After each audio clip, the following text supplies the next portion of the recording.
ತಿರ್ಗಾಕ್ಕೆ ಹಂಗೆ ಇನ್ನು ಬಿರಿಯಾನಿ ಬಾರಲ್ಲ ಒಂದು ಹೋದ್ರ ಕೆಟ್ಕೊಂಡ್ರ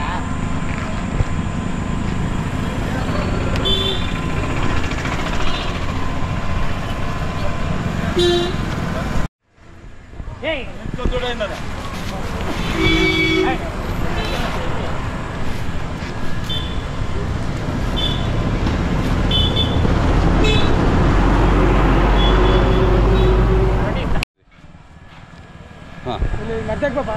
ವೈಬಿ ಹಳ್ಳಿ ದೊಡ್ಡಯ್ಯನವರು ಇಲ್ಲಿಂದ ಸಂತೆಕಲ್ಲ ಹಳ್ಳಿಗೆ ಬಂದಿದ್ದಾರೆ ಸರ್. ಹೌದಾ? ಅವರು ಹೋಗಿದ್ರಾ? ಏನಕ್ಕೆ ಹೋಗಿದ್ರಿ?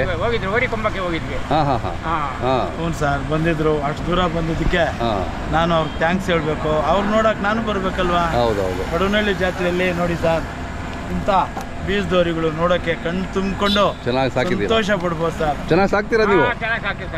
ಚೆನ್ನಾಗಿ ಸಾಕೋದಕ್ಕೆ ಪ್ರೀತಿಯಿಂದ ಸಾಕ್ತೀರಾ ಸರ್? ಕೈ ತಿಂಡಿಗೇನೆ ಸಾಕಷ್ಟು ದುಡ್ಡು ಹಾಕ್ಬೇಕು ಸರ್. ಇಂಥ ಒಂದು ದಿಶೆಯಲ್ಲಿ ನೋಡಿ ಸರ್, ಇವರೆಲ್ಲಾನು ಇವನ್ನ ವಂಶಪಾರಂಪರ್ಯಾಗಿ ಉಳಿಸ್ತಾ ಈ ತಳಿನ ಉಳಿಸ್ಕೊಂಡು ವಂಶಾಭಿವೃದ್ಧಿ ಮಾಡಬೇಕು ಅಂತ ನಮ್ಮ ದೊಡ್ಡಯ್ಯನವರು ಇಂಥವರೆಲ್ಲ ಪ್ರಯತ್ನದಲ್ಲಿ ನೋಡಿ ಹುಡುಗ ನೋಡಿ ಸರ್, ಇವನಿಗೂ ಈ ಹಳ್ಳಿಕಾರು ಆಸೆ ಇಟ್ಟು ಹಳ್ಳಿಕಾರು ಬಹಳ ಇಷ್ಟನಾ? ಪರಂಪರೆ ಉಳಿಸ್ಕೊಂಡು ಹೋಗ್ಬೇಕು ನೀನು. ಹಳ್ಳಿಕಾರು ಮುಂದುವರ್ಸ್ಕೊಂಡು ಹೋಗ್ಬೇಕು. ಆಸೆ ಇಡ್ಸಿ ಅಪ್ಪರು ತಾತರು ಪರಂಪರೆನ ಮುಂದುವರ್ಸ್ಕೊಂಡು ಹೋಗ್ಬೇಕು. ಇವತ್ತು ತಾತಂದ್ರು ಅಪ್ಪಂದ್ರು ಓಡಾಡ್ತಾ ಇರುವಂತ ಜಾಗ, ಜಾತ್ರೆ ಇರ್ಬೋದು, ಸಂತೆ ಇರ್ಬೋದು, ಅಥವಾ ಹಳ್ಳಿ ಇರ್ಬೋದು, ಆ ಕಡೆ ಎಲ್ಲ ಓಡಾಡಿ ಜ್ಞಾಪಕಾರ್ಥವಾಗಿ ಹೆಸರು ಉಳಿಸಿದ್ರೆ ಇಂಥ ಮಕ್ಕಳಿಗೆ ನಾನು ಭಾರಿ ಥ್ಯಾಂಕ್ಸ್ ಹೇಳ್ತೀನಿ. ಖಂಡಿತ ಹಳ್ಳಿಕಾರ್ ತಳಿ ಭವಿಷ್ಯ ಅವ್ರ ಕಡೆನೇ ಇರೋದು ಈಗ. ಹಳ್ಳಿಕಾರ್ ಭವಿಷ್ಯ ಏನ್ ಸಮಯ ಅಷ್ಟೇ ಅಲ್ಲ, ಇವ್ರ ಜೊತೆಗೆ ಒಂದು ಸಣ್ಣದೊಂದು ಕಡಸ ತಗೊಂಡೋಗಿ ಅದನ್ನ ಚೆನ್ನಾಗಿ ಮೇಯಿಸಿ ಇವರ ಒಂದು ಬದುಕು ಪಾವನ ಆಗ್ಲಿ ಅಂದ್ಬಿಟ್ಟು ಭಗವಂತನಲ್ಲಿ ಪ್ರಾರ್ಥಿಸ್ತಾ ದೊಡ್ಡವನವ್ರಿಗೆ ಥ್ಯಾಂಕ್ಸ್ ಹೇಳ್ತೀನಿ ಸ್ವಾಮಿ. ಅದು ಇಂಡಿಯನ್ ಕೌ ನಾಗೇಶ್ ಅವ್ರ ಕಡೆಯಿಂದ. ಚೆನ್ನಾಗಿ ಸಾಕ್ತೀರಣ್ಣ, ಚೆನ್ನಾಗಿದ್ದಾವೆ. ಖುಷಿ ಆಗುತ್ತೆ ನೋಡ್ತಾ ಇದ್ರಿ. ನೋಡಿ ಎಷ್ಟು ಚೆನ್ನಾಗಿದ್ದಾವೆ. ಮೊಬೈಲ್ ನಂಬರ್ ಹೇಳು.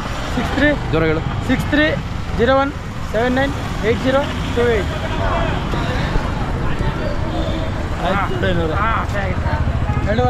ಎರಡೂವರೆ ಹೇಳ್ತೀರಾ? ಚೆನ್ನಾಗಿದೆ ನೋಡ್ರಿ, ಚೆನ್ನಾಗಿ ಸಾಕಿದ್ದೀರಾ.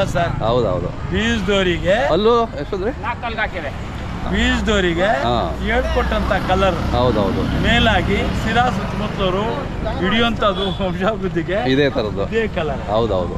ಇಂಥದ್ರಲ್ಲಿ ಹುಟ್ಬೇಕು ಸರ್ ಒಂದು ಕರು. ಏನು ಸರ್, ಇವತ್ತು ದಿವಸ ಒಂದು ಸಣ್ಣ ಕಡಸ್ ತಗೊಂಡೋಗ್ಬಿಟ್ಟು ಒಂದು ಕರು ಹುಟ್ಟಿದೆ ಅಂದರೆ ಇವರು ದಂಡಿಯಾಗಿ ಸಾಕಾರ ಆಗ್ಬಿಡ್ತಾರೆ. ಹೌದೌದು. ಮಾಡ್ರಪ್ಪ, ಮಾಡ್ತೀರಾ? ನನ್ನೊಂದು ಪ್ರೇರಣೆಯಿಂದ ನೀವು ಈ ಜಾತ್ರೆಯಲ್ಲಿ ಒಂದು ಸಣ್ಣ ಕಡಸು ತಗೊಂಡು ಹೋಗ್ತೀರಾ? ಹಳ್ಳಿ ಕಾರ್ಗೆ